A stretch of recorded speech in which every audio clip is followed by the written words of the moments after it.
Guys तो ये video आपको कम से कम, मतलब अगर कम से कम देखे ना तो ये 8 नंबर तो देगी ही देगी। एंड अभी जो पिछली वीडियो डाली है ना उसमें सभी बच्चे कमेंट कर रहे थे भैया सेकंड चैनल का नेम क्या है, जो आपका 4 मिलियन सब्सक्राइबर वाला चैनल है ना यार, तो वो मैं रिवील बिल्कुल भी नहीं करना चाहता, क्योंकि वो उसमें हमारी पूरी टीम वर्क करती है। मतलब मेन चैनल तो हमारे भैया का है, मतलब उसमें हमारी पूरी टीम वर्क करती है, जो कि एक सॉन्ग कह सकते हैं, सॉन्ग अपने आउन सॉन्ग्स रहते हैं एंड देन बॉलीवुड वाले सॉन्ग्स रहते हैं।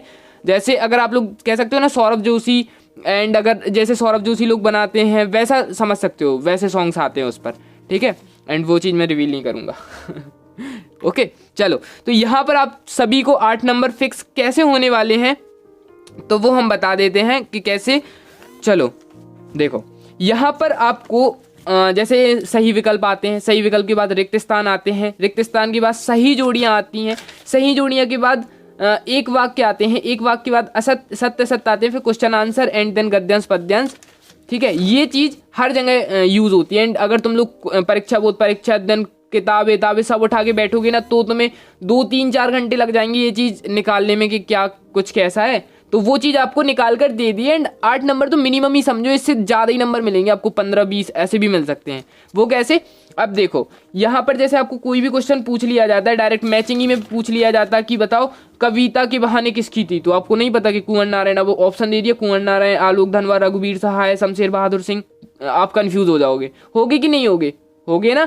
तो अब उसका सॉल्यूशन क्या है भैया, अब देखो इतनी ट्रिक के साथ समझाया ना, अभी तक यूट्यूब पर तो नहीं ऐसी मतलब ट्रिक होगी, ठीक है। चलो गाइज एक और चीज़, फेस रिवील कर रहे हैं अपन, मतलब आज या कल में या परसों में कर देंगे, ठीक है। हाँ लेकिन गंदा है, मजाक नहीं उड़ाना, बस तभी करेंगे, मतलब हंसना वगैरह नहीं, तभी करेंगे, ओके। चलो तो इसके बाद हम लोग देखते हैं कि जैसे सॉरी माइक गिर गया।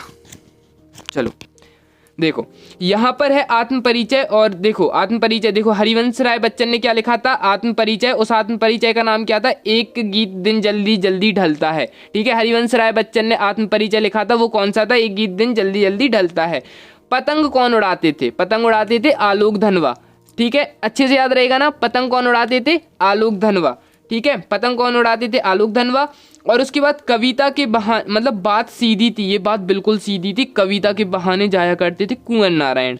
कहाँ जाते थे, मतलब कहाँ जाते थे, कहीं नहीं सोचो, मतलब खेलने जाते थे, कुछ भी, कुंवर, क्योंकि वो कुंवर थे। अब कुंवर तुम लोग समझ सकते हो कि राजा महाराजा के बच्चे वगैरह है ना, समझ रहे हैं ना, राजस्थान में नहीं बोलते कुंवर साहब ऐसे कुछ करके, तो वैसा सब समझ लो तुम लोग कि कुंवर साहब जाया करते थे। ये बात सीधी थी कि कविता के बहाने वो जाया करते थे, कि मतलब हम कविता पढ़ने जा रहे हैं अपने टीचर्स के पास, लेकिन वो कहाँ चले जाते थे, खेलने निकल जाया करते थे। कैमरे में बंद अपाहिज, अब तुम्हें ये याद कैसे रखना है कि कैमरा कौन चलाता था, रघुवीर, अब रघुवीर सहाय अपने आप आ जाएगा, कैमरा कौन चलाता था, रघुवीर, पतंग उड़ाता था आलोक धनवा या आलोक, ठीक है। अब ऊषा के या भाई या पति, अब कुछ भी समझ जाएगा, ऊषा के पति कौन थे, शमशेर बहादुर सिंह, ठीक है, अच्छी ट्रिक्स है ना। ऊषा के पति कौन थे, शमशेर बहादुर सिंह। और छोटा खेत जहाँ पर बगुले उड़ा करते थे वो किसका था, उमाशंकर जोशी का था। जैसे छोटा खेत बगुले उड़ा करते थे, मतलब ये प्रकृति रिलेटेड है, छोटा खेत था और जहाँ पर बगुले रहा करते थे वो किसका था, उमाशंकर जोशी, ठीक है। फिर से एक बार रिवाइज करते हैं कि आत्म परिचय हरिवंश राय बच्चन का आत्म परिचय था, जिसका उस आत्म परिचय का नाम क्या था, एक गीत दिन जल्दी जल्दी ढलता है। अभी याद करना है अपन को, ठीक है, कैसे भी करके रटना है, क्योंकि हमें परसेंटेज लानी है बहुत अच्छी, है ना, रियल पेपर के चक्कर में नहीं पढ़ना अपन को, है ना। चलो ओके, अब इसके बाद आता है कविता के बहाने कुंवर नारायण, बात सीधी थी, कुंवर नारायण कविता के बहाने जाया करते थे खेलने। जैसे दो लोग बात करते थे, आंटी लोग नहीं बात करती, बात सीधी थी, वो जाया करते थे कविता के बहाने कुंवर नारायण, ठीक है। चलो कैमरा कौन चलाता था, रघुवीर सहाय, ठीक है, कैमरा कौन चलाता था, रघुवीर, ठीक है, रघुवीर याद रहेगा। ऊषा के पति शमशेर बहादुर सिंह, बहुत ईजी हो गया, ओके।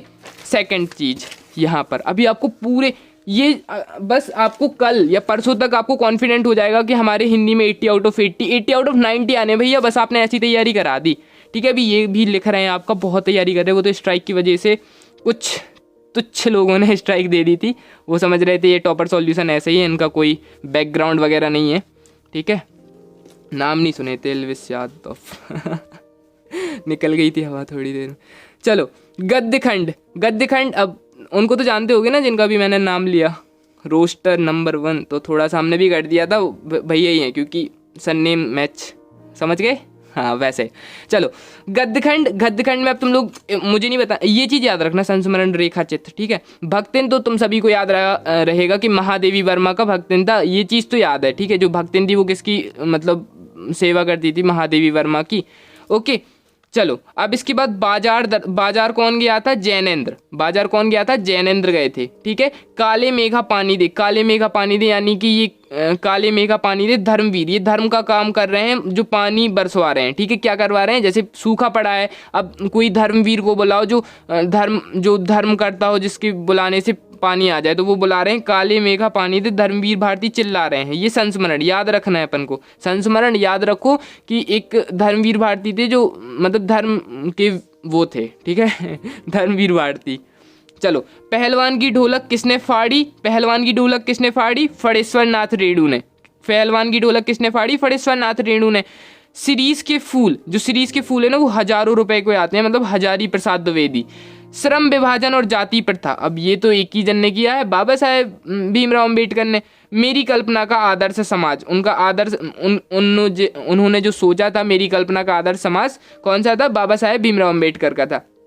ओके होप सो ये वाली वीडियो पसंद आई होगी। अब अपन ने कितने नंबर कंप्लीट कर लिए, अपन ने कर लिए यहाँ पर 8 नंबर, ठीक है। अब यहाँ से आपके ये चाहे ये वाले क्वेश्चन कैसे भी पोएम पोइट से कैसे भी क्वेश्चन आ जाए, ठीक है, पोएम पोइट से कैसे भी क्वेश्चन आ जाए, आप लोग इजीली कर लोगे। ये तो सेट है, ये रियल पेपर नहीं दे रहे भैया के, भैया ये रियल पेपर दिखा रहे हैं क्या आप, नहीं ये रियल नहीं है, ठीक है। अब बाकी अपन के ये आते हैं ना, प्रयोगवाद की 2 विशेषताएं, छायावाद, कैमरे में बंद, इतने ये जो 6 से लेके 15 तक क्वेश्चन आंसर आते हैं, ये अपने आते हैं क्वेश्चन आंसर। ये कहाँ से आते हैं, अपनी किताबों से, तो ये भी तुम लोगों के लिख लिए हैं, ठीक है। अब कैसे लिखे हैं मैं दिखाता हूँ, ठीक है। अभी थोड़े से बचे हैं, देखो ऐसे कुछ करके, देखो ऐसे में दिखाते हैं ना, कॉपी में कैसे लिखना है, पूरे लिख लिए हैं पूरे, ठीक है। अब वो तुम लोगों को अगली वीडियो में, नेक्स्ट वीडियो में मिल जाएगा, क्योंकि ये वीडियो हो रही है बड़ी।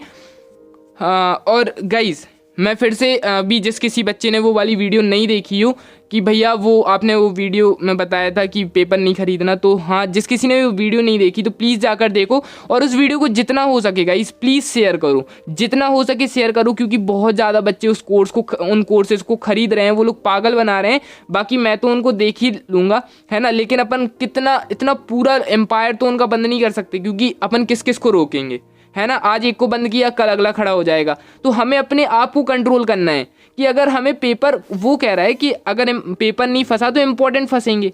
जब तुम्हें खुद ही विश्वास नहीं है, अरे एक तो विश्वास करने ही क्यों है ना, क्योंकि हमारी जो आर्मी है, मुझे नहीं लगता कि इन्हें रियल पेपर की ज़रूरत है, ठीक है।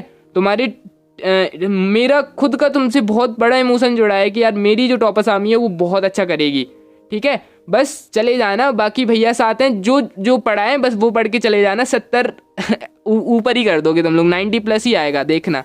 ओके चलो बाय।